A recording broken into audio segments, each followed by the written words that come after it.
Bonjour les enfants, je suis ravie de vous retrouver aujourd'hui pour une nouvelle vidéo concernant toujours le thème 4, devenir femme ou homme, et plus particulièrement le chapitre 4 sur le lien entre cerveau, plaisir et sexualité. La question à laquelle nous allons, et je dirais même vous allez essayer de répondre, puisque c'est vous qui allez faire ce travail à la maison, c'est-à-dire faire un schéma bilan permettant d'indiquer quels sont les facteurs dont dépend le comportement sexuel chez l'être humain. Pour pouvoir répondre à cette problématique, nous allons travailler ensemble sur l'activité 4B, les facteurs intervenant dans le comportement sexuel. Pour pouvoir vous aider, on va étudier ensemble, on va essayer de répondre ensemble sur la question qui est déterminée, ce qui différencie l'activité sexuelle de l'espèce humaine de celle des autres mammifères. Alors pour cela, ce que je vous propose, c'est d'étudier deux graphiques avec différentes courbes. Donc on a un graphique sur l'influence des hormones sexuelles sur l'activité sexuelle ici chez la brebis et ici chez le bélier. Et on voit donc la concentration en hormones qui sont produites par les gonades, donc ovaire ici, testostérone là. Ce qu'on voit, c'est que pour les mois d'octobre, novembre et décembre, pour la brebis, on a une concentration hormonale en progestérone, en oestrogène et qui est ici indiquée en unité arbitraire. La concentration en progestérone est aux alentours de 0,3 unités arbitraires à peu près. Elle passe à 3 unités arbitraires, donc ça veut dire qu'on a quelque chose qui est multiplié par 10. Or, la concentration en oestrogène passe de 4 à un peu plus de 16, 17. Donc, on aurait une concentration d'oestrogène qui est multipliée par 4. Or, lors de ces périodes où on a des taux très importants en concentration, des taux très importants en hormones sexuelles, ça correspond à l'activité sexuelle. Et c'est la même chose chez le mâle. Puisque lorsque la concentration en testostérone passe de 4 à 15, donc ce qui est aussi à peu près une augmentation par 4, on a une activité sexuelle qui est beaucoup plus importante. Et alors ce qu'on voit, c'est que chez les mammifères, l'influence des hormones sexuelles sur le comportement sexuel varie selon les espèces, certes, mais ici, ce qu'on étudie sont des espèces qui ne sont pas des primates, et l'activité sexuelle a le plus souvent lieu dans les périodes durant lesquelles les femelles sont fertiles, c'est-à-dire quand on a le pic ovulatoire à ces périodes-là. Les individus adoptent alors un comportement sexuel visant la recherche de l'accouplement. Et c'est un comportement qui est vraiment typé pour les espèces non primates. Donc, je rappelle que l'homme fait partie des primates. Alors, pour pouvoir continuer l'étude des facteurs intervenant dans le comportement sexuel, je vous propose 3 graphiques qui permettent d'identifier les facteurs intervenant dans l'activité sexuelle. Alors ici, on a un graphique concernant le macaque rhésus et on a le pourcentage de rapports sexuels en fonction du jour par rapport à l'ovulation. Et on voit que le jour de l'ovulation, donc le jour 0, le pourcentage de rapports sexuels est d'environ 60%.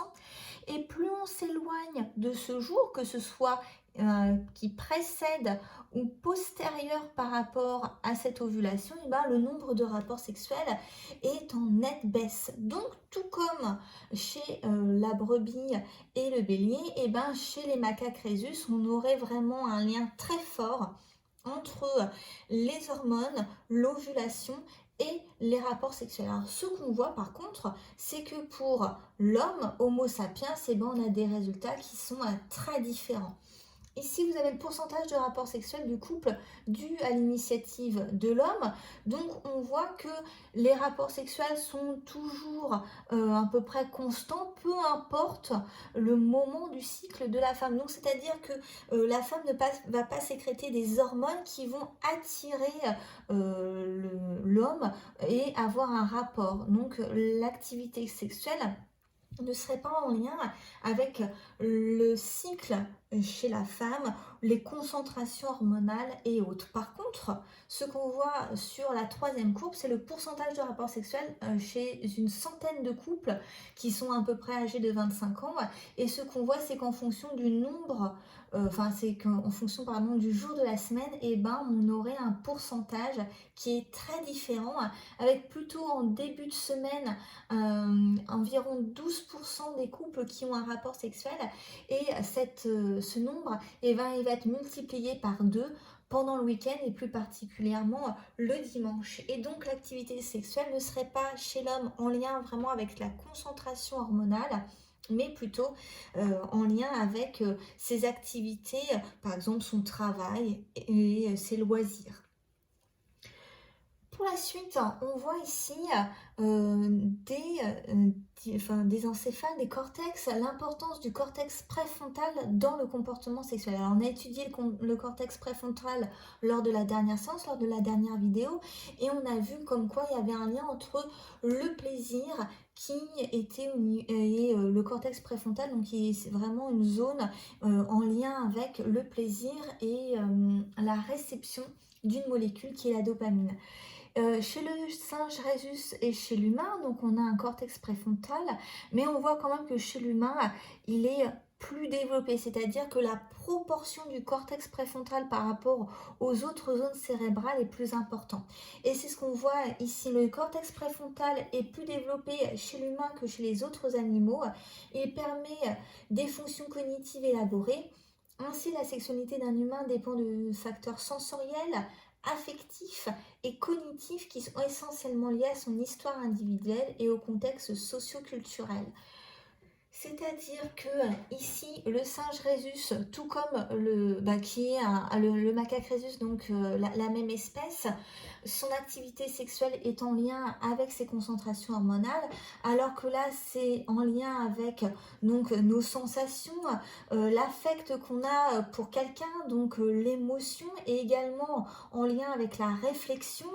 Donc, c'est essentiellement lié à notre histoire, c'est-à-dire aux différents éléments qu'on a vécus, mais également à nos mœurs. On voit ici que dans l'espèce humaine, les comportements sexuels ont lieu quelle que soit la période de la semaine, mais également de l'année, et ils sont essentiellement associés à la recherche de plaisir. Donc les hormones sexuelles peuvent avoir des effets physiologiques, c'est-à-dire qu'ils peuvent influencer l'activité sexuelle, mais ça reste tout de même très relatif. Bon, alors je vous ai mis que par exemple, la testostérone agit sur la qualité de l'érection, ou encore que les œstrogènes stimulent la lubrification du vagin, d'ailleurs qui va faire partie de l'exercice que je vais vous demander de faire pour la prochaine séance. Cependant, il n'a pas été prouvé que ces hormones agissaient directement sur le cerveau pour moduler le désir sexuel, et qu'on a certaines données qui montrent que les variations hormonales liées au cycle menstruel des femmes sont d'influence négligeable sur le désir en comparaison à d'autres facteurs tels que notre humeur, si on est content ou si on est triste, ou les normes sociales. Donc, cette image que je vous ai mise sur le côté est plutôt en lien avec le texte ici, puisqu'on vous propose un traitement à base de testostérone qui peut être prescrit pour pallier des troubles de l'érection liés à un déficit de testostérone. Donc quand on a des problèmes de désir, de plaisir qui sont en lien avec des hormones, il est toujours possible grâce à des médicaments d'y pallier, ce qui peut être beaucoup plus délicat si ça concerne une autre mesure. Ici, on a une diapo qui me semble particulièrement intéressante et importante. On a une femme qui est l'artiste, qui porte une structure. Alors, est-ce que vous arrivez à reconnaître ce qu'elle a essayé de représenter dans cette sculpture dorée? Alors, si vous ne le savez pas, eh ben, il s'agit en fait d'un clitoris, comme indiqué ici, puisque ça correspond à une autre de ses œuvres. Donc en 2013, on a une artiste new-yorkaise qui a réalisé la première sculpture anatomiquement correcte du clitoris. Elle estime que nous, donc les femmes, devons libérer le corps féminin et qu'il est sans doute inévitable de commencer avec les organes génitaux, d'où ces différentes œuvres qui parlent du clitoris et qui permettent de le mettre en avant, puisque le clitoris qui est ici sur le schéma de l'appareil reproducteur féminin est vraiment en lien avec le plaisir. En fait, ce qu'on voit ici au niveau de l'anatomie externe, ça correspond uniquement au gland du clitoris. Et c'est un petit peu comme un iceberg, c'est-à-dire qu'on a des racines ici qui vont être cachées à l'intérieur du corps et qui vont permettre peut-être de déclencher du plaisir lors de la pénétration vaginale. Que ce soit le gland du clitoris ou que ce soit au niveau du gland du pénis, et ben ces lieux ainsi que d'autres sont richement innervés, c'est-à-dire sont reliés à des structures cérébrales grâce à des nerfs. Si le plaisir sexuel est une perception cérébrale, il résulte de sensations reçues par différentes régions du corps, notamment les organes génitaux. Chez l'être humain, cette région contient des fibres nerveuses qui entrent dans la constitution du pénis et du clitoris et jouent un rôle sensitif, transmettant au cerveau les messages résultant de stimulation, mais aussi un rôle moteur qui va contrôler par exemple l'afflux de sang responsable de l'érection, aussi bien du pénis qui est bien connu, mais également du clitoris, puisque je rappelle que le pénis et le clitoris ont les mêmes origines embryologiques. Les bonobos, pour continuer et pour finir d'ailleurs, ont des pratiques sexuelles non reproductives, tout comme l'homme, puisque ce sont des primates, c'est-à-dire qu'on a aussi bien la possibilité d'observer de la masturbation, des fellations, des baisers, donc les bonobos ont des activités sexuelles en lien avec des fonctions sociales d'apaisement et de réconciliation, quoi de mieux que des activités sexuelles en famille lorsque ça ne va pas bien.